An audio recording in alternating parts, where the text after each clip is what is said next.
नमस्कार एवरीवन। मैं Chaudhary Shah Chaudhary IAS academy में आप सभी का हार्दिक स्वागत करता हूं। अगर आप हमारे चैनल पर पहली बार आएँ तो कृपया करके चैनल को सब्सक्राइब ज़रूर कर दें ताकि आने वाली वीडियो की लेटेस्ट नोटिफिकेशन आपको मिलती रहे और बेल आइकन को प्रेस ज़रूर कर लें। तो जैसे कि काफ़ी टाइम से आप लोग बोल रहे थे कि UPSC प्रीलिम्स का जो सिलेबस है तो सर वो टॉपिक वाइज कैसे होगा, कौन से टॉपिक हमें पढ़ने चाहिए, कौन से नहीं पढ़ने चाहिए, तो वो डिटेल से लेकर आइए। तो कृपया करके आज मैं वो लेके आया हूँ, तो वीडियो को पूरा ज़रूर देखें। अगर वीडियो पूरा ज़रूर देखोगे तो जितने भी आपके UPSC के टॉपिक है प्रीलिम्स के लिए वो सारे A to Z मैं टॉपिक वाइज कवर करवाऊँगा। आपका जो सिलेबस है तो उसके लिए वीडियो पूरा ज़रूर देखें।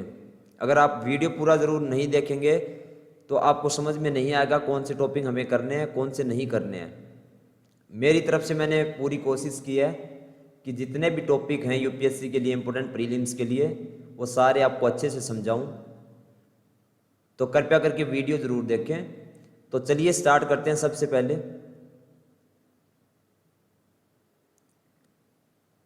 पहले आपको दिया गया प्रारंभिक परीक्षा पाठ्यक्रम। यहाँ पे सबसे पहले हम डिस्कस करेंगे कि हमारा जो UPSC का जो प्रीलिम्स एग्जाम होते हैं वो दो होते हैं हमारे।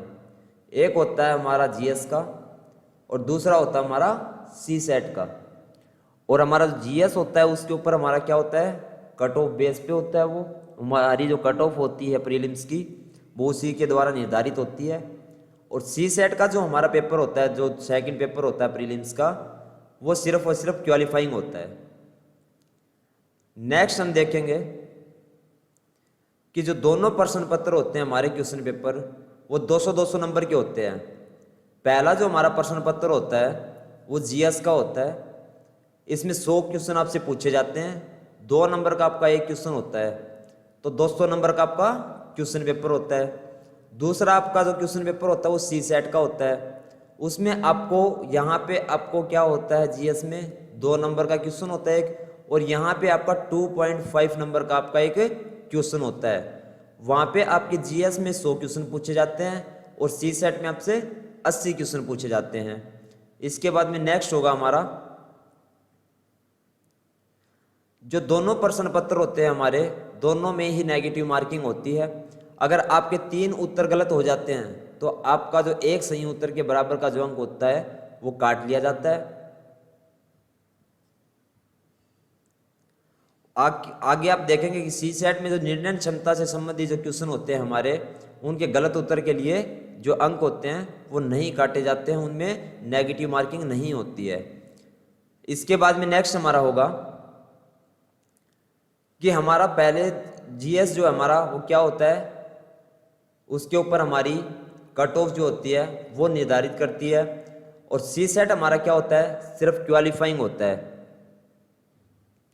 इसलिए CSAT में क्या होता है, आपको सिर्फ 33% अंक आपको लेने होते हैं। यानी कि सिर्फ आप 80 क्वेश्चन में से अगर 27% आप ठीक करते हैं या फिर 66 अंक आप अगर स्कोर कर लेते हैं तो CSAT आप क्लियर कर जाते हैं।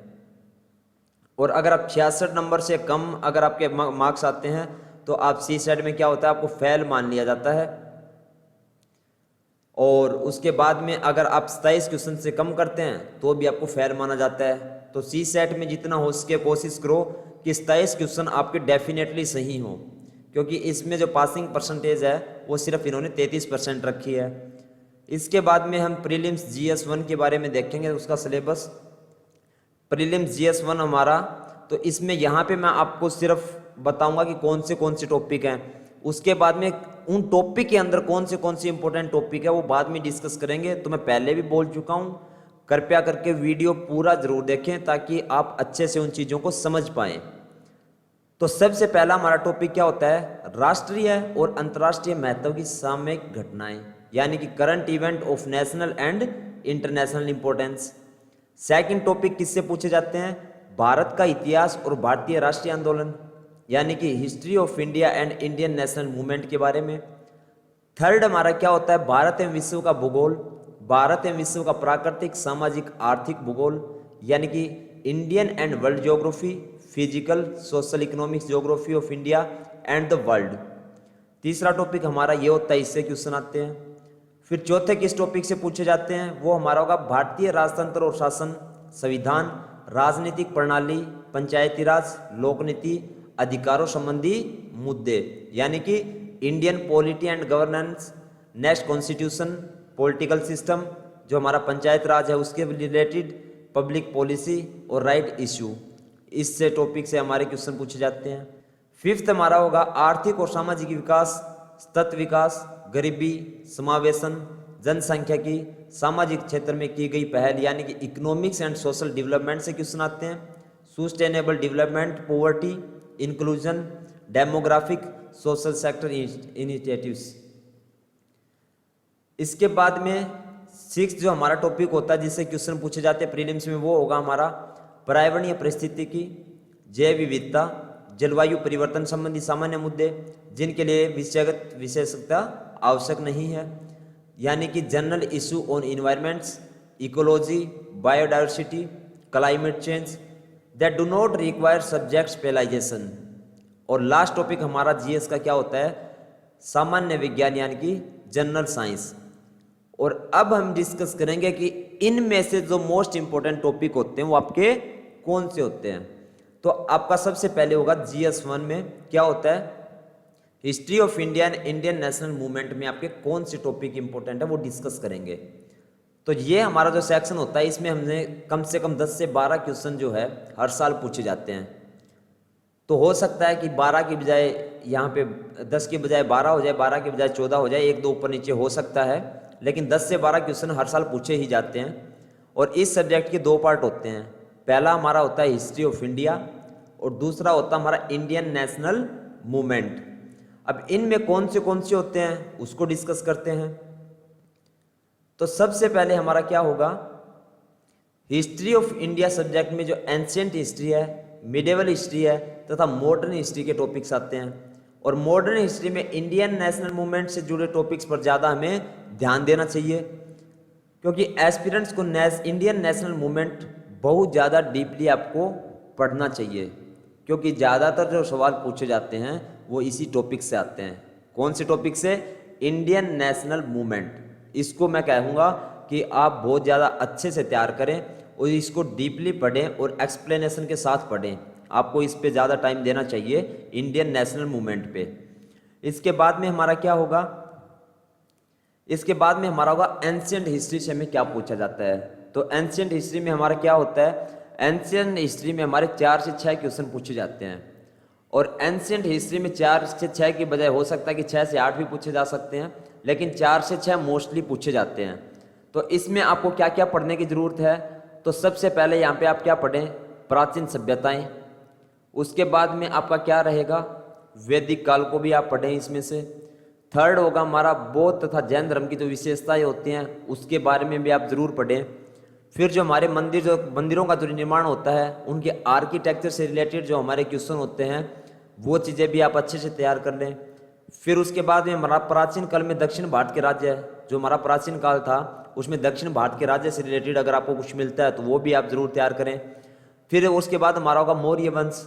मौर्य वंश से रिलेटेड भी आप अच्छे से पढ़ें, क्योंकि एंशिएंट हिस्ट्री में क्वेश्चन पूछे जाते हैं। फिर हमारा होता है गुप्त वंश। गुप्त वंश के बारे में भी आप पढ़ें। फिर प्रतिहार और चोल और चेरा और पंड्या, यह जो साम्राज्य है हमारा कौन सा, प्रतिहार, चोल, चेरा और पंड्या, ये चारों जो हमारे साम्राज्य हैं इससे रिलेटेड भी क्वेश्चन पूछे जाते हैं। तो इन चारों टॉपिक को भी आप अच्छे से कवर करें। उसके बाद में हमारा होगा संगम लिटरेचर, यह भी आपका इंपॉर्टेंट है, इससे भी आपसे क्वेश्चन पूछे जाते हैं, तो इससे भी आप करें। तो एंशिएंट हिस्ट्री में कौन से हो गए आपके, प्राचीन सभ्यताएं, वैदिक काल, बौद्ध तथा जैन धर्म की विशेषताएं, मंदिर निर्माण का आर्किटेक्चर, प्राचीन काल में दक्षिण भारत के राज्य, मौर्य वंश, गुप्त वंश, प्रतिहार, चोल, चेरा और पंड्या साम्राज्य, और उसके बाद में आपका संगम लिटरेचर। ये सभी टॉपिक आपके इंपॉर्टेंट होंगे किसमें, एंशिएंट हिस्ट्री में। तो एंशिएंट हिस्ट्री में आप इन सभी टॉपिक को ध्यान से जरूर करें। ये टॉपिक आपने कर लिए तो मान लो प्रीलिम्स आपका क्लियर है एंशिएंट हिस्ट्री की तरफ से। उसके बाद में नेक्स्ट हमारा क्या होगा, नेक्स्ट हमारी आ जाती है मिडिवल हिस्ट्री।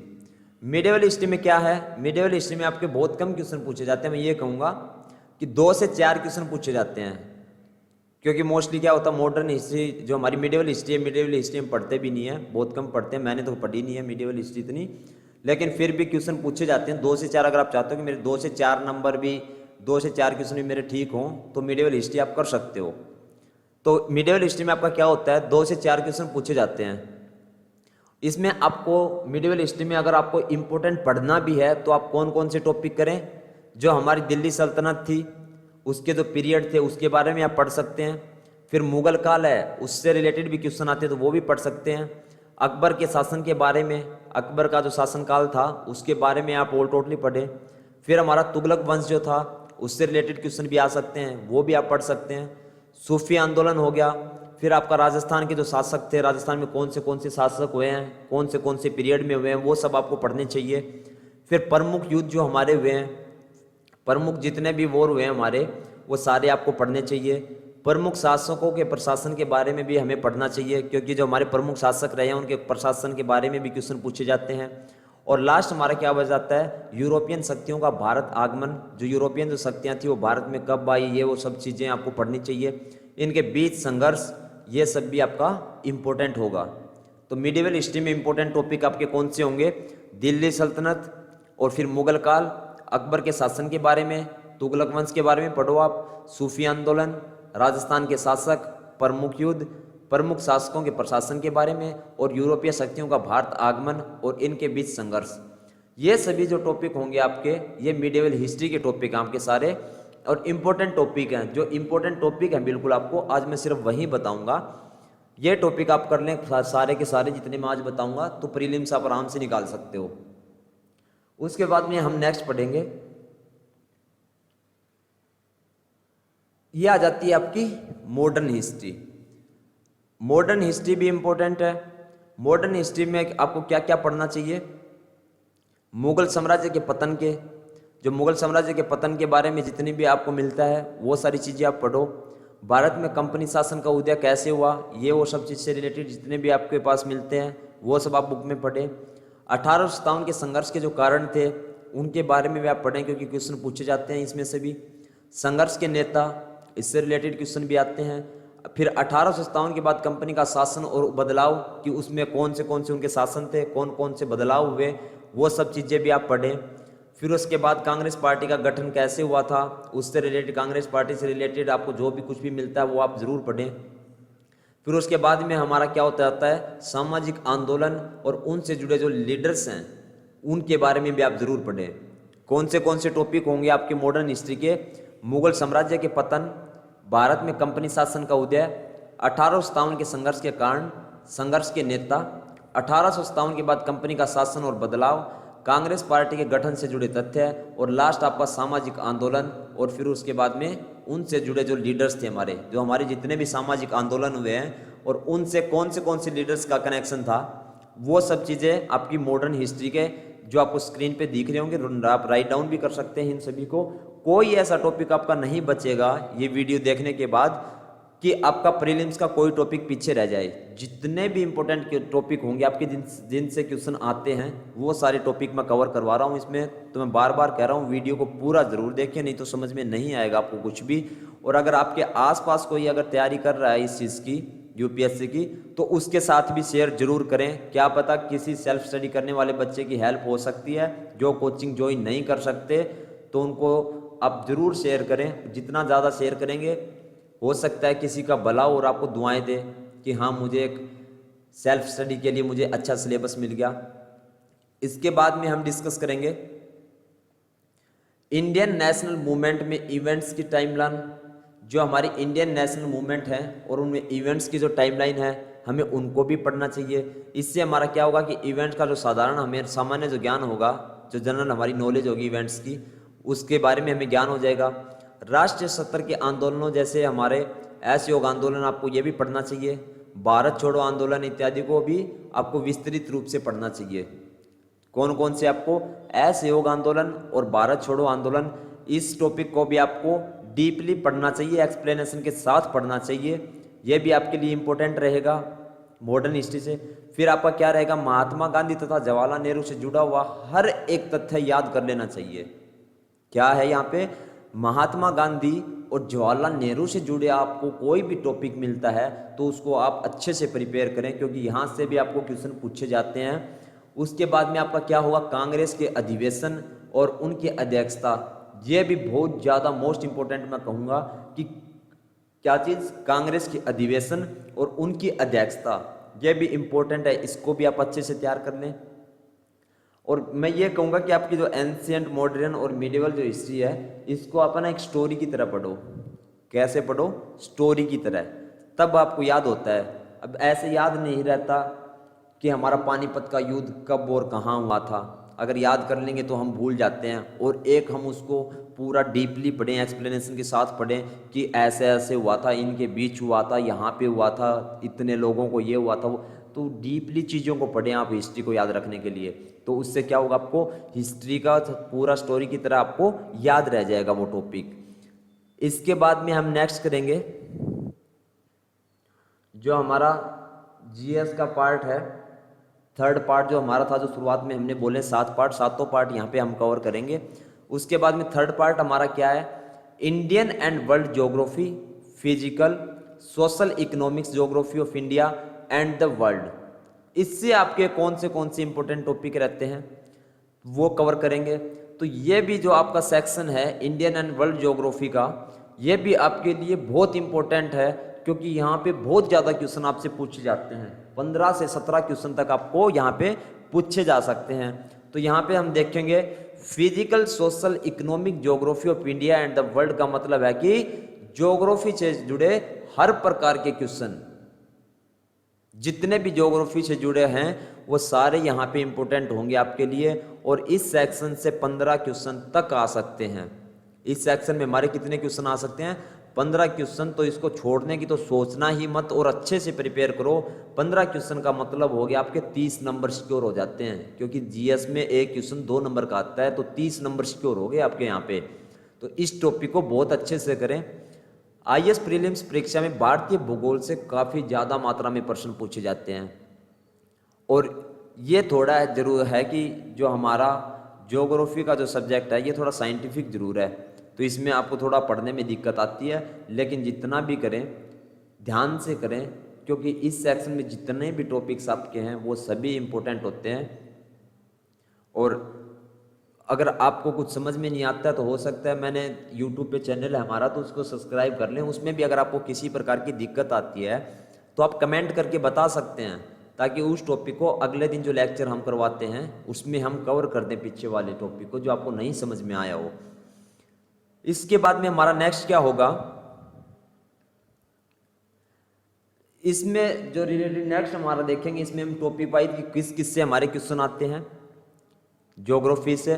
तो सबसे पहला हमारा हिमालय और अन्य पर्वत, जो हमारा हिमालय पर्वत हो गया उससे रिलेटेड हर प्रकार के क्वेश्चन पूछे जा सकते हैं। बाकी हमारे जितने पर्वत जो हैं उनसे रिलेटेड आपसे क्वेश्चन पूछे जा सकते हैं। भारत की हमारी जितनी रिवर्स हैं, जो हमारी भारत की नदियां हैं, उनसे रिलेटेड आपसे क्वेश्चन पूछे जा सकते हैं। हमारा इंडियन मानसून सिस्टम, जो हमारा इंडिया का मानसून सिस्टम है, उससे रिलेटेड आपसे क्वेश्चन पूछे जा सकते हैं। खनिज संपदा, खनिज संपदा से रिलेटेड आपको बहुत सारे क्वेश्चन पूछे जा सकते हैं। फिर उसके बाद में डेमोग्राफी, यानी कि पॉपुलेशन का जो हमारा डाटा क्या होता है, हमारा डेमोग्राफी जो पॉपुलेशन से रिलेटेड जो डाटा होता है वो हमारा बहुत ज़्यादा इंपॉर्टेंट है पॉपुलेशन से रिलेटेड भी, क्योंकि आपको पता है कि आज के टाइम में जो जनसंख्या है वो सबसे बड़ी प्रॉब्लम हमारे लिए बन चुकी है, क्योंकि जनसंख्या इतनी ज़्यादा बढ़ती जा रही है। और आपको पता है कि जनसंख्या अगर बढ़ती है तो रिसोर्सेज भी घटते हैं, जो आने वाली पीढ़ियों के लिए बहुत नुकसानदायक होगी अगर ऐसे ही जनसंख्या बढ़ती रही। उसके बाद में हमारे जो भारत के डिफरेंट हमारे ट्राइबल्स हैं उनके बारे में भी आपको पढ़ना चाहिए ज्योग्राफी में। और इस सेक्शन में आपका क्या होता है, फंडामेंटल जो होता है ना ज्योग्राफी में, फंडामेंटल समझना बहुत आवश्यक है, क्योंकि फंडामेंटल आपको नहीं समझ में आएंगे तो आप क्वेश्चन नहीं अटेम्प्ट कर पाओगे। आप इसमें फंडामेंटल पे अच्छे से ध्यान दें, क्या हमसे पूछा गया है, किस चीज़ का हम जवाब दे रहे हैं, सारी चीज़ें अच्छे से प्रिपेयर करने के बाद ही आप एग्जाम में बैठें। और जितने टॉपिक मैं बता रहा हूँ, मैं बार बार रिपीट कर रहा हूँ, मोस्ट इंपॉर्टेंट टॉपिक हैं ये, टॉपिक आप जरूर करके पेपर देने जाएं। नेक्स्ट हम देखेंगे कि इसके साथ वर्ल्ड इंपॉर्टेंट वाटर करंट्स जो होंगे, रिसोर्सेज हमारे क्या होगा, वर्ल्ड इंपॉर्टेंट वाटर करंट्स के क्वेश्चन भी पूछे जाते हैं। पैसिफिक ओशन बेल्ट से रिलेटेड आपको क्वेश्चन पूछे जाते हैं। मिड अटलांटिक राइज जो हमारा है उससे क्वेश्चन पूछे जाते हैं। फिर प्रमुख जो हमारे हैं इंपॉर्टेंट कॉमर्शियल इंडस्ट्रियल जो एरिया है हमारे, उनसे रिलेटेड आपसे क्वेश्चन पूछे जाते हैं। इंपॉर्टेंट पोर्ट्स जो हमारे हैं, जितने भी बंदरगाह हैं हमारे इंडिया के या वर्ल्ड के, उनसे रिलेटेड भी आपसे क्वेश्चन पूछे जा सकते हैं। एक्सपोर्टर्स यानी जब हम अपना सामान बाहर किसी कंट्री में भेजते हैं तो उसको एक्सपोर्ट बोलते हैं, तो एक्सपोर्टर्स के बारे में भी आप पढ़े। जितने भी प्रोड्यूसर्स हैं, प्रोड्यूसर से इत्यादि जो चीज़ें हमारी होंगी उसको भी आपको पढ़ना चाहिए, ये सभी इंपॉर्टेंट हैं आपके लिए। तो इन सभी टॉपिक को आप ज्योग्राफी में तैयार कर लें, आपका प्रीलिम्स आराम से क्लियर हो जाएगा। उसके बाद में हमारा नेक्स्ट क्या होगा, फोर्थ टॉपिक हमारा आ जाता है जीएस का, Indian polity and governance, constitution, political system, Panchayati Raj, public policy. अब इसके बारे में हम क्या करेंगे, कौन सा हमारा fourth, Indian polity and governance, constitution, political system, Panchayati Raj और पब्लिक पॉलिसी। इस सेक्शन में आपका क्या होता है, 10 से 15 क्वेश्चन आपसे पॉलिटी में पूछे जाते हैं। इसमें आपका कॉन्स्टिट्यूशन, पॉलिटिकल सिस्टम, पंचायती राज, पब्लिक पॉलिसी, राइट इश्यू, ये सभी आपके टॉपिक होते हैं।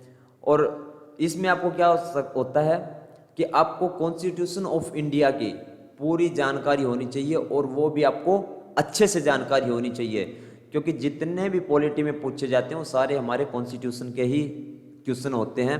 तो इस सेक्शन को आप अच्छे से, पॉलिटी को बहुत अच्छे से करें। और पॉलिटी के लिए आपकी बुक रहेगी लक्ष्मीकांत, कर लें आप। लक्ष्मीकांत का अभी 6th एडिशन आ चुका है, तो 6th एडिशन आप करें, उसमें आपका ऑल टोटल कवर हो जाता है।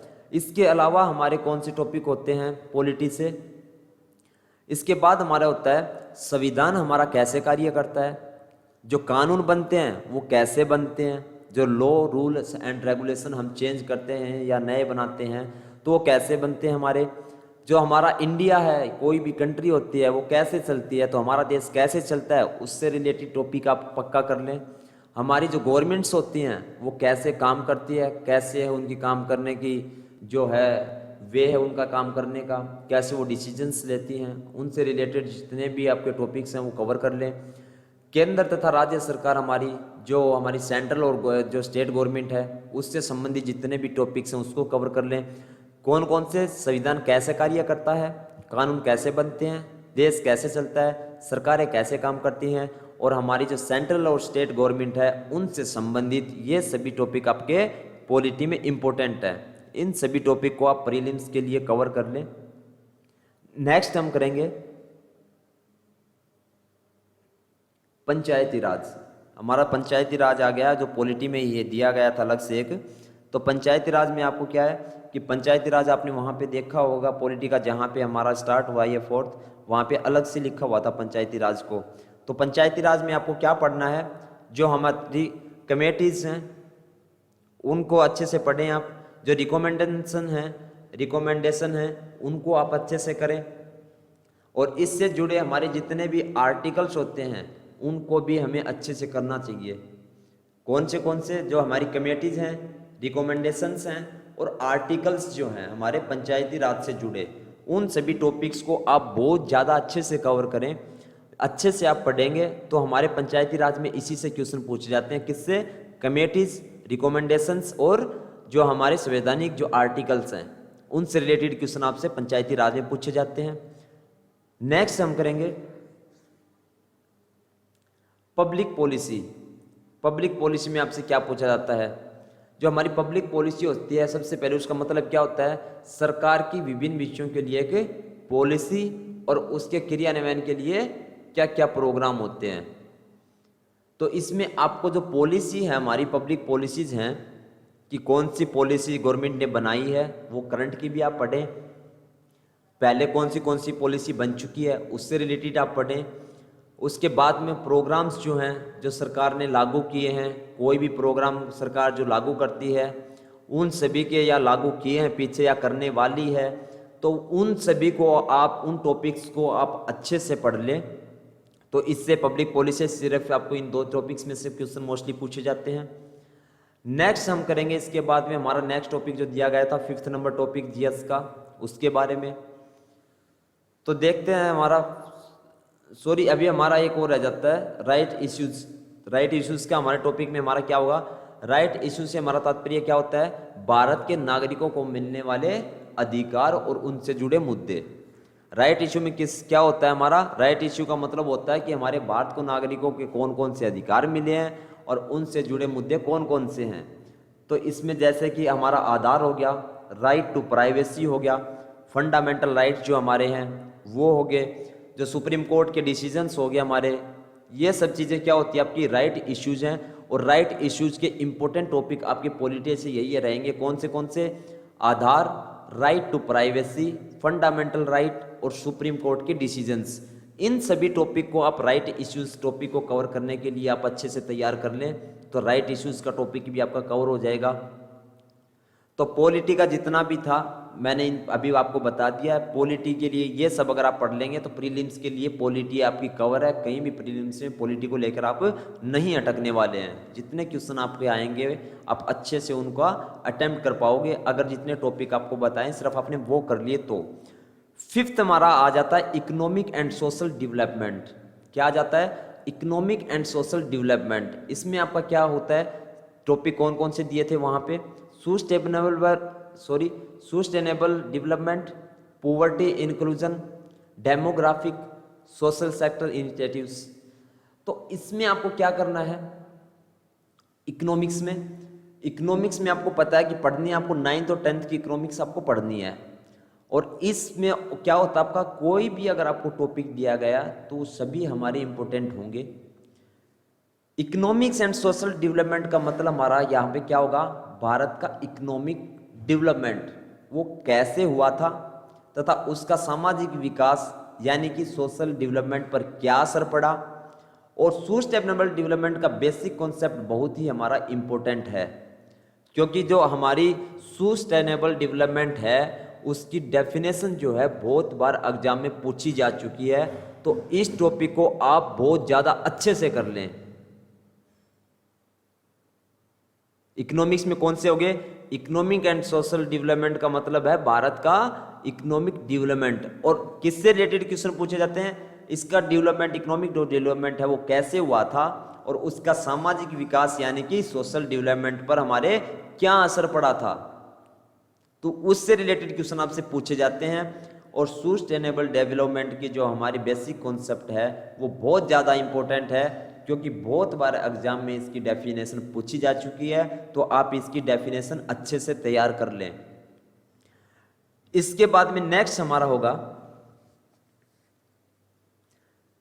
विश्व में सस्टेनेबल डेवलपमेंट से जुड़े इंपॉर्टेंट इवेंट्स।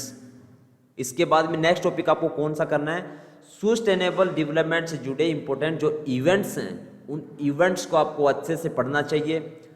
फिर उसके बाद में पॉवर्टी का अर्थ क्या है? हमारे जो पॉवर्टी है, पॉवर्टी का अर्थ क्या है? भारत तथा विश्व में जो पॉवर्टी है उसका हाइपोथेसिस जो है हमारा वो क्या है? और इससे जुड़ी पॉवर्टी लाइन की जो डेफिनेशन है, ये सब चीज़ें जो हमारी पॉवर्टी लाइन है उसकी डेफिनेशन से रिलेटेड आपका कुछ भी मिलता है, पॉवर्टी से रिलेटेड कोई भी आपको मिलता है तो उसको आपको अच्छे से पढ़ना चाहिए। इंडिया एंड वर्ल्ड दोनों की, हमारे देश के भी और वर्ल्ड की भी अच्छे से पढ़ना चाहिए। हाइपोथेसिस जो है इसका वो भी इंपॉर्टेंट है। इसके बाद में नेक्स्ट हमारा क्या होगा? इंक्लूजन। इंक्लूजन है वो बिल्कुल नया कंसेप्ट है और इसका अर्थ क्या होता है हमारा? इकोनॉमिक तथा सोशल इंक्लूजन। तो हमारे इसमें आपको क्या होगा? भारत सरकार का फाइनेंशियली और सोशल इंक्लूजन है, उसके लिए जो हमारी स्कीम चल रही है उनके बारे में आपको जानकारी रखनी चाहिए। डेमोग्राफिक में पॉपुलेशन तथा उससे जुड़े जो आंकड़े हैं आपके उनसे रिलेटेड आपको जानकारी होनी चाहिए। कौन कौन से? डेमोग्राफिक्स और पॉपुलेशन से जुड़े आपके जो जो आंकड़े होते हैं, हमारे जो जो डाटा आपको मिलते हैं उनकी नॉलेज आपको होनी चाहिए। उसमें आपका कौन सा कवर होता है? डेमोग्राफिक में, पॉपुलेशन में एम्प्लॉयमेंट रेट है वो आपको पता ही है क्या हाल चल रहे हैं। एम्प्लॉयमेंट रेट को आपका डाटा का याद रखना चाहिए, उससे रिलेटेड चीज़ें आप पढ़ो। Participation of women in workforce, ये टॉपिक भी आपका इंपॉर्टेंट रहेगा। कौन सा? Participation of women in workforce. Third हमारा माइग्रेशन का जो डाटा है उससे रिलेटेड भी क्वेश्चन पूछे जाते हैं। और लास्ट हमारा क्या है? चाइल्ड सेक्स रेशियो, जो चाइल्ड का सेक्स रेशियो है उससे रिलेटेड भी क्वेश्चन पूछे जाते हैं। तो कौन से होंगे हमारे यहाँ पे? कौन कौन सी हमारी स्कीम है फाइनेंशियली और सोशल इंक्लूजन के लिए, employment rate, participation of women in workforce, migration data और चाइल्ड सेक्स रेशियो।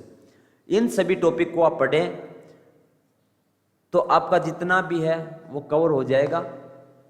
तो इकोनॉमिक्स के बाद इसके हमारा सेकंड क्या आ जाता है इकोनॉमिक्स में, सोशल सेक्टर इनिशिएटिव्स। इसमें हम क्या देखेंगे कि जो सोशल सेक्टर इनिशिएटिव्स में केंद्र सरकार या किसी राज्य सरकार द्वारा चलाई जा रही योजनाएं, कौन कौन सी चीजें पढ़नी है आपको सोशल सेक्टर इनिशिएटिव्स के लिए, जो हमारी सेंट्रल सरकार है या फिर हमारी वो स्टेट सरकार हो, यानी कि सेंट्रल गवर्नमेंट और स्टेट गवर्नमेंट, उनके द्वारा जो चलाई जा रही है हमारी योजनाएं जितनी भी हैं उनसे रिलेटेड आपको पोर्शन तैयार कर लेना चाहिए। और इस टॉपिक को कवर करने के लिए सबसे ज़्यादा आपको क्या चाहिए, करंट अफेयर्स। आप इसके लिए करंट अफेयर से ज़्यादा देखें, क्योंकि करंट अफेयर में बहुत सारी योजनाएं सरकार बनाती रहती है, नई नई योजनाएं, तो वो आपको सिर्फ करंट अफेयर्स में मिलेंगी, बुक में नहीं मिल सकती आपको। इसके लिए आपका क्या होता है, न्यूज़पेपर या फिर आपका मंथली करंट अफेयर, ये सब आपका, या फिर कोई मैगजीन आपकी हो जाती है, उन सब के माध्यम से आप तैयार कर सकते हैं। न्यूज़पेपर आप द हिंदू पढ़ सकते हैं, या फिर हम जल्द ही करंट अफेयर भी आपको करवाएंगे जो इंपॉर्टेंट क्वेश्चन होंगे। और उसके बाद में आपको क्या है, मैगजीन पढ़ सकते हैं आप, मंथली मैगजीन पढ़ सकते हैं, या फिर आपकी एक ईयर बुक भी आती है, ईयरली बुक भी पढ़ सकते हैं, वो मे भी आपकी फरवरी मार्च में पब्लिश हो जाती है, वो भी आप पढ़ सकते हैं। इस सेक्शन से आपसे मोस्टली क्वेश्चन पूछे जाते हैं, 15 से 18 क्वेश्चन आपके यहाँ से पूछे जाते हैं। करंट अफेयर से कितने क्वेश्चन आते हैं, 15 से 18, और इसका मतलब हो गया अगर 15 आए तो 30 नंबर सिक्योर कर लिए, और अगर 18 क्वेश्चन आए आपके तो आपने 36 नंबर सिक्योर कर लिए। तो कोई भी टॉपिक आपका यहाँ पे नहीं रह जाता है जो आपका बच गया हो इकोनॉमिक्स में। उसके बाद में नेक्स्ट हम करेंगे 6 टॉपिक हमारा, जो जीएस का हमने शुरुआत में देखा था। 6 टॉपिक कौन सा होगा, general issues on environment, ecology, biodiversity and climate change. कौन से होंगे, general issues on environment, ecology, biodiversity and climate change.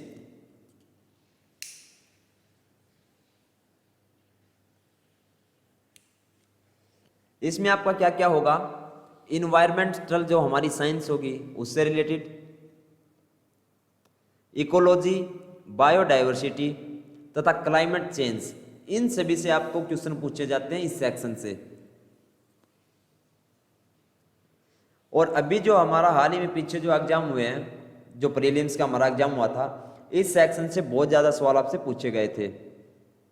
इसके लिए क्या होता है, हमारी कोई भी एक स्टैंडर्ड टेक्स्ट बुक नहीं होती है जनरल इश्यूज को कवर करने के लिए, तो इस सेक्शन को हमें थोड़ी परेशानी भी होती है, इसको पढ़ने के लिए भी, इसको तैयार करने के लिए भी थोड़ी हमें कठिनाइयाँ ज़रूर झेलनी पड़ती हैं, क्योंकि कोई भी text book, standard text book जो हमारी, वो इस पोर्शन को कवर करने के लिए नहीं है।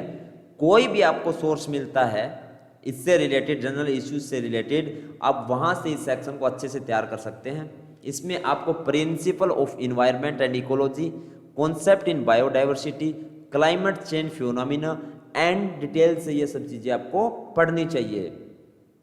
कौन सी, principle of environment and ecology, concept in biodiversity और क्लाइमेट चेंज, इन सभी को आप डिटेल से पढ़ें। आपका जो जनरल इश्यूज के टॉपिक हैं वो इसी के द्वारा आपके कवर होंगे। इन्हीं टॉपिक से आपको जनरल इश्यूज में आपको पूछे जाते हैं क्वेश्चन। इसके बाद में हमारा क्या होता है, बायोडाइवर्सिटी हॉटस्पॉट, इन सितु और एक्स सितु कंजर्वेशन, ये टॉपिक भी आपका इंपॉर्टेंट रहेगा, ये भी आप कर सकते हैं। कॉन्सेप्ट ऑफ ग्लोबल वार्मिंग, जो कॉन्सेप्ट हमारा ग्लोबल वार्मिंग का, उससे रिलेटेड क्वेश्चन पूछे जाते हैं, इसको भी आप अच्छे से कवर करें। उसके बाद में आपके अन्य कॉन्सेप्ट कौन से होंगे जिनको आपको तैयार करना चाहिए। आपको वर्ल्ड पे बेस पे कौन से होंगे, यूएनएफसीसी की समिट्स जो हैं, आईपीसीसी की रिपोर्ट जो हैं, उनके द्वारा आप तैयार कर सकते हैं। और ये भी, इससे भी क्वेश्चन आपको पूछे जाते हैं। India state of forest report, इससे भी आप कर सकते हैं। उसके बाद में आपका नीति आयोग की इन्वायरमेंट, जो हमारा नीति आयोग है उसके इन्वायरमेंट के बारे में भी क्वेश्चन पूछे जाते हैं, उसको भी आप अच्छे से तैयार करें। फिर क्लाइमेट चेंज से जुड़ी हमारी जितनी भी रिपोर्ट हैं उन सभी को भी आपको पढ़ना चाहिए। यूएनएफसीसी की समिट्स, आईपीसीसी की reports, India state of forest report, और उसके बाद में नीति आयोग की इन्वायरमेंट और क्लाइमेट चेंज, इनसे जुड़ी जितनी आपकी रिपोर्ट होती हैं वो आपको पढ़नी चाहिए, उनसे आपका ये सेक्शन जो है आपका वो कवर हो सकता है और उसी से आपको क्वेश्चन पूछे जाते हैं। और इस सेक्शन से आपको कम से कम 10 क्वेश्चन पूछे जाते हैं। अगर आपको छोड़ना आप छोड़ सकते हैं, लेकिन 10 क्वेश्चन का मतलब यहाँ पे होगा 20 नंबर। अगर आपने ये पोर्शन अच्छे से नहीं किया तो 20 नंबर गए आपके पानी में। तो इस सेक्शन को भी आप अच्छे से करें। उसके बाद में नेक्स्ट हमारा होगा जनरल साइंस। जनरल साइंस में हमें क्या पढ़ना चाहिए? तो जनरल साइंस सेक्शन में हमें क्या करना चाहिए कि इसमें टेक्नोलॉजी पार्ट जो हमारा वो नहीं दिया गया है, सिर्फ जनरल साइंस दिया गया है। क्या दिया गया है? जनरल साइंस दिया गया है, लेकिन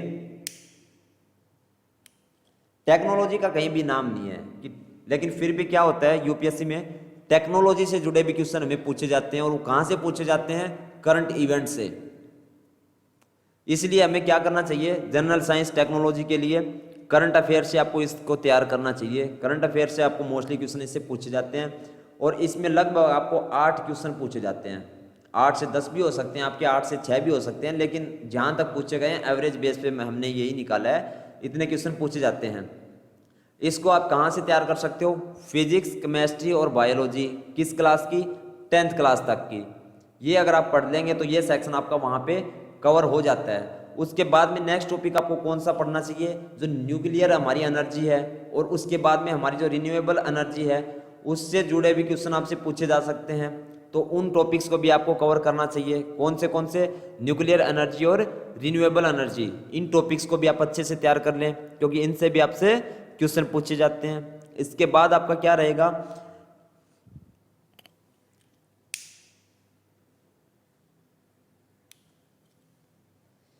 जो हमारा यही सेक्शन है इसमें आपका और क्या होता है? Technological developments. जो हमारे टेक्नोलॉजिकल डेवलपमेंट्स हैं उससे भी आपको क्वेश्चन आते हैं, तो इस पोर्शन को भी आप अच्छे से कवर करें। इस सेक्शन में क्या होता है आपका? जो नए नए हमारे इन्वेंशंस हुए हैं या फिर जो नए नए हमारे इन्वेंशन हुए हैं या इनोवेशंस हुए हैं उन सभी को आपको पढ़ना चाहिए क्योंकि इन्हीं टॉपिक से आपको जो है क्वेश्चन पूछे जाते हैं और वो भी बेसिक प्रिंसिपल पर भी कार्य करते हैं। यह भी तैयार करना आपको बहुत ज़्यादा ज़रूरी है। किसके लिए क्या पढ़ना आपको इसमें? इन्वेंशन और इनोवेशंस में कि वो किस बेसिक प्रिंसिपल के ऊपर काम करते हैं। तो आपको ये टॉपिक आपको करना चाहिए। इससे आपको बता दिया है, इस टॉपिक सभी से आपको 8 से 10 क्वेश्चन पूछे जाते हैं। तो कोई ऐसा टॉपिक आपका बचा नहीं है इसमें भी जो आपका रह जाता हो। उसके बाद में हमारा नेक्स्ट क्या होगा? जनरल स्टडीज पेपर 1 में क्या होता है हमारा? राष्ट्रीय सुरक्षा से जुड़े हुए भी टॉपिक्स में भी क्वेश्चन पूछे जाते हैं आपके। कौन से पूछे जाते हैं? राष्ट्रीय सुरक्षा से जुड़े हमारे जो भी टॉपिक्स हैं उनसे भी हमारे क्वेश्चन पूछे जाते हैं। एग्जाम्पल के लिए मैंने यहाँ पे लिया कि भारत के जैसे मिसाइल के कोई कार्यक्रम हो गए या फिर भी जो हमारी अलग अलग मिसाइल्स हैं उनकी तकनीक या फिर उनकी मारक क्षमता है वो कितनी है। आपको पता है कि मिसाइल्स पीछे भी हैं, आई हैं हमारी, आगे भी हम परचेस कर रहे हैं, तो उनकी मारक क्षमता कितनी होगी। जैसे 400 का अभी डील चल रही है तो उसकी मारक क्षमता कितनी होगी, किस तकनीक की बेस पे वो काम करेगी। तो उन सभी की बेसिक नॉलेज भी आपको होनी चाहिए। तो यहाँ पे आपका प्रीलिम्स का जितना हमारा जीएस का था, जीएस और टोटल कवर कर दिया मैंने टॉपिक वाइज।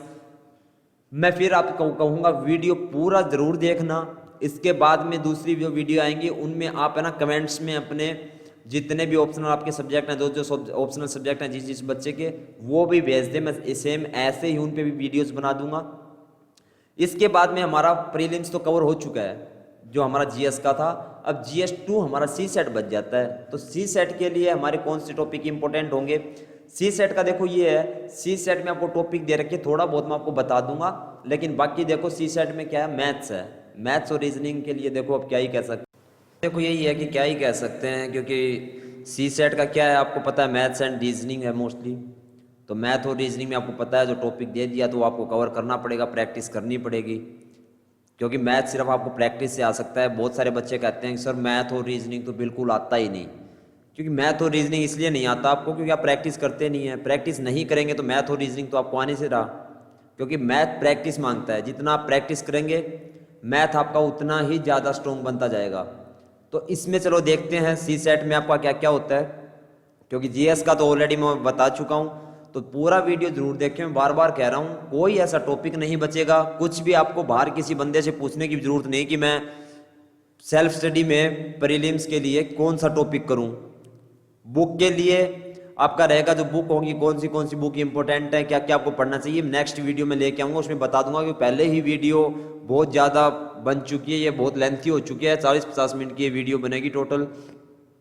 लेकिन जितना भी है मेरी तरफ से मैंने फुल कोशिश किया है इसमें सब कुछ कवर करने की, और सब कुछ कवर करने की कोशिश किया, मैंने सब कुछ कवर भी कर दिया है कि मोस्ट इंपॉर्टेंट टॉपिक जो है प्रीलिम्स की मैंने कवर कर दिए हैं। तो चलिए अब सीसेट की बात करते हैं। सीसेट आपको पता है कि हमारा प्रीलिम्स का दूसरा पेपर होता है। पहला हमारा जीएस और दूसरा सीसेट का होता है। दोनों ही एग्जाम ये एक दिन में होते हैं। सुबह आपका सीसेट होता है, शाम को आपका जीएस का होता है, शाम को आपका सीसेट का होता है। इसमें आपका क्या रहेगा, सबसे पहला टॉपिक क्या होता है आपका, बोधगम्यता यानी कि कंप्रिहेंशंस। दूसरा आपका संचार कौशल सहित अंतर व्यक्ति कौशल, interpersonal skills including communication skills. तीसरा टॉपिक आपका होगा तार्किक कौशल एवं विश्लेषणात्मक क्षमता, यह हिंदी में होगा। इंग्लिश में logical reasoning and analytical ability. Next हमारा टॉपिक क्या पूछा जाता है, निर्णय लेना और समस्या समाधान यानी कि decision making and problem solving. Next हमारा होगा सामान्य मानसिक योग्यता यानी कि जनरल मेंटल एबिलिटी। ये टॉपिक जो होते हैं आपको सीसेट में पूछे जाते हैं। इसके बाद में आपका क्या होता है,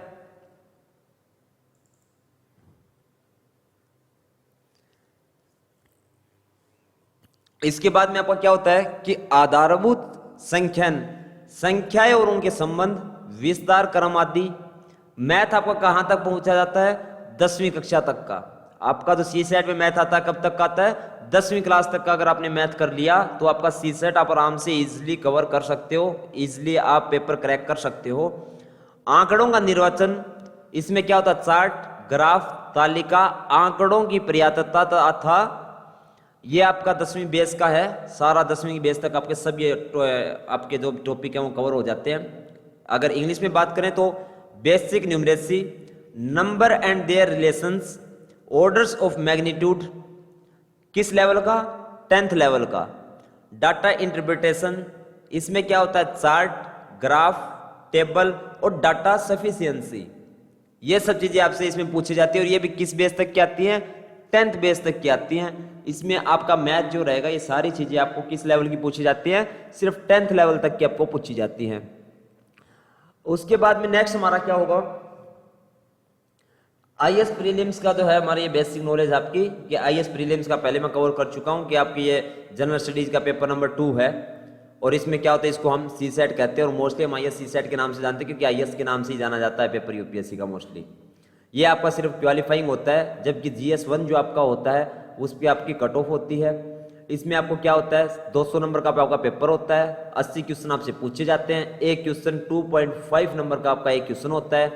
66 नंबर आपको लेने होते हैं। सिर्फ 66 नंबर आपने ले लिए, यानी कि सिर्फ आपको 27 क्वेश्चन ठीक करने होते हैं। 27 क्वेश्चन आपने ठीक कर दिए, दैट्स मीन्स आपने सी सेट तो आपने पास कर लिया। 33% नंबर लाने होते हैं आपको, 33% आपके 66 नंबर बनते हैं। और अगर हम क्वेश्चन में निकालें तो आपके 27 क्वेश्चन ठीक होने चाहिए। अगर 27 क्वेश्चन आपके ठीक हैं, आपने सी सेट समझो पास कर दिया। उसके बाद में हम बात करते हैं कॉम्प्रिहेंशंस की।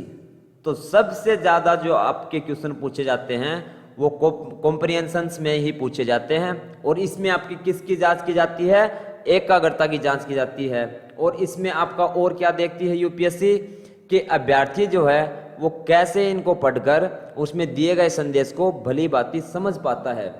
क्योंकि क्या होता है, जब आप आईएएस बन जाते हैं तो आपको पता है 100, 200, 300, 500 नंबर की फाइलें आपके सामने होंगी। अब आपने उनको रीड कर लिया, रीड करने के बाद आप ये तो है नहीं 500 पेजेस की फाइल आपके सामने है तो आपने वो पूरी पढ़ने के बाद पूरी फाइल आपको याद होगी। उसमें से आप क्या करेंगे, छोटे मोटे जो इंपोर्टेंट टॉपिक होंगे उठाएंगे कि हाँ इस फाइल के अंदर ये था तो इस पे मुझे सिग्नेचर करने चाहिए कि नहीं करने चाहिए। तो उस डॉक्यूमेंट्स को पढ़ने के बाद हम ये समझ जाते हैं कि इस पे हम सिग्नेचर करें कि ना करें, क्योंकि ये फाइल सही है या गलत है या क्या चीजें हैं। तो उसमें क्या होता है, डिसीजन हमें लेना होता है। तो इसीलिए ये आपका जो है इंपॉर्टेंट पार्ट बन जाता है सी सेट में। और इसके लिए मैं यही कहूँगा कोई भी सिलेबस नहीं है, इसके लिए सिर्फ आप प्रैक्टिस करें जो भी है। इसके लिए कोई ऐसा टॉपिक नहीं है जो स्पेसिफिक आपको बता दिया जाए कि आप यही क्वेश्चन पढ़ के जाएं, यही क्वेश्चन आप प्रैक्टिस करें, ऐसा कुछ भी नहीं है, कुछ भी आ सकता है। बस टॉपिक याद रखो आप ऊपर जो मेन टॉपिक है। नेक्स्ट फिर इसमें हमारा क्या होता है, interpersonal skills including communication skill. Interpersonal skills और इंक्लूडिंग कम्युनिकेशन स्किल में आपका क्या होता है, इसमें आपका यही होता है कि आपका यही जांच करती है यूपीएससी इसके दौरान कि आपके पास जो अपनी कोई भी बात है वो दूसरे सामने वाले व्यक्ति तक आप अपनी बात कैसे पहुंचाते हैं। सिर्फ उस चीज की जांच करने के लिए क्या करती है UPSC, interpersonal skills and including communication skills, इसके क्वेश्चन उसमें डालती है, क्योंकि इससे उसको पता लग जाता है कि वो बंदा अपनी बात सामने वाले बंदे तक कैसे पहुंचा पाता है। और इसका सोर्सेज आपका एक ही है, सिर्फ और सिर्फ एनसीईआरटी।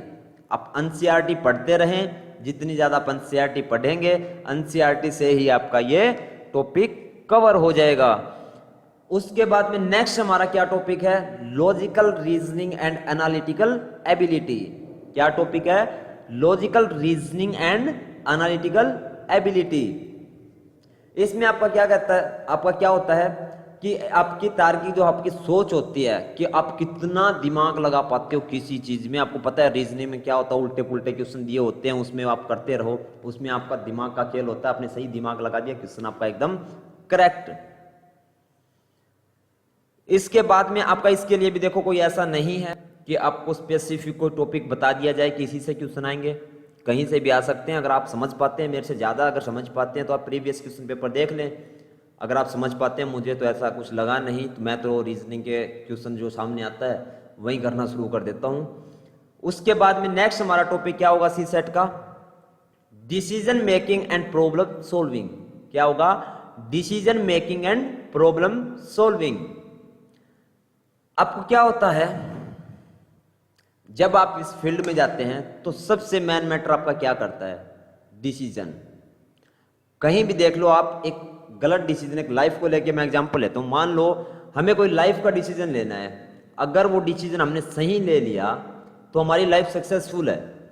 अगर वो डिसीजन हमने गलत ले लिया तो हमारी जिंदगी बर्बाद हो जाती है। क्योंकि सही डिसीजन लेना बहुत मायने रखता है, चाहे वो किसी इंसान की लाइफ हो, चाहे वो आप सामने वाले के लिए कोई डिसीजन ले लो, किसी भी प्रकार का आप कोई डिसीजन लेते हैं तो decision is the most important part of life. बिना डिसीजन और बिना प्लानिंग कभी लाइफ नहीं चलती है। आप किसी भी काम के लिए प्लानिंग नहीं करेंगे तो आप उस काम तक पहुंच ही नहीं सकते। और अगर आपने प्लान कर भी लिया और आपने डिसीजन गलत कर दिया तो फिर फायदा क्या हुआ प्लान बनाने का। आपका प्लान तो पहले ही आपने फ्लॉप कर दिया, क्योंकि आपने डिसीजन ही गलत ले लिया। प्लान भले ही आपका ठीक हो, डिसीजन गलत ले लिया मतलब आप गए। तो यूपीएससी भी क्या करती है, यही देखती है कि सामने वाला बंदा कैसे डिसीजन ले पाता है। उसमें आपका क्या मैटर करता है, सबसे सटीक आंकलन और उसका निवारण। एकदम करेक्ट तुक्का मारो और एकदम करेक्ट उसका सॉल्यूशन निकाल लो। वो भी निष्पक्ष होना चाहिए। ऐसा नहीं होना चाहिए कि सामने वाले बंदा, चलो यार मेरी बुआ का लड़का है, चल मैं आईएएस ऑफिसर हूं, चल इसका काम हो गया, उस पोस्ट में जाओ, ईमानदारी से अपना काम करो। कोई बुआ ताई फाफा फाफी कुछ नहीं है, कोई फूफा फाफी का वहां पे संबंध मत ना रखो। वो सब चीजें एकदम करेक्ट मारो, सीधा ये लो, क्योंकि आईएएस इसीलिए तो बनते हैं भाई। अब वहां जाके बुआ मामी फूफा फूफी करने लग गए तो चल गया ना देश।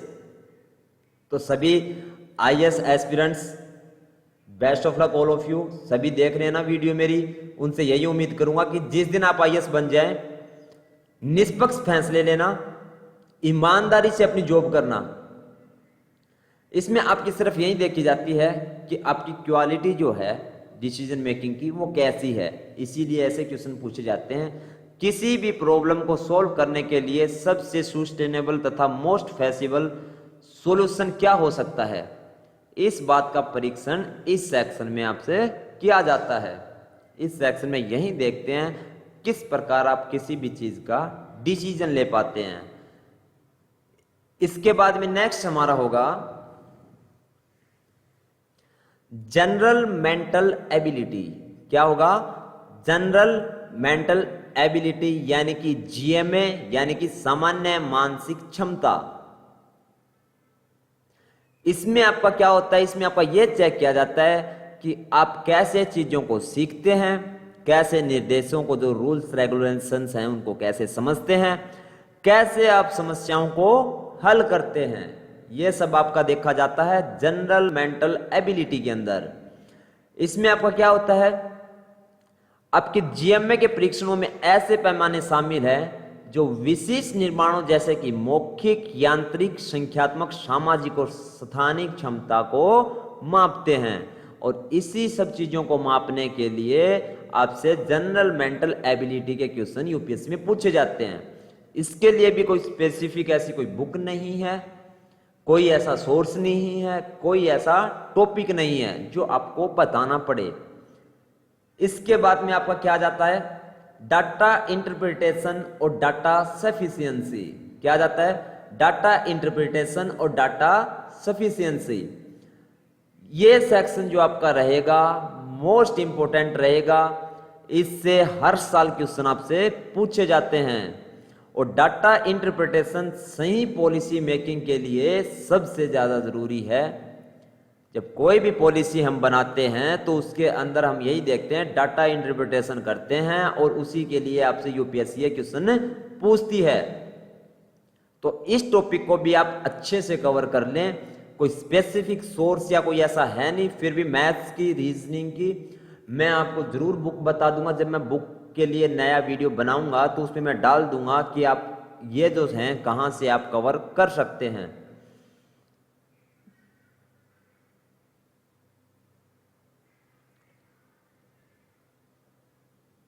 तो जितना भी प्रीलिम्स का और मेंस का, प्रीलिम्स का सिलेबस कवर कर चुके हैं, जितना मेंस का है वो हम कवर कर देंगे आगे जो वीडियो बनाएंगे।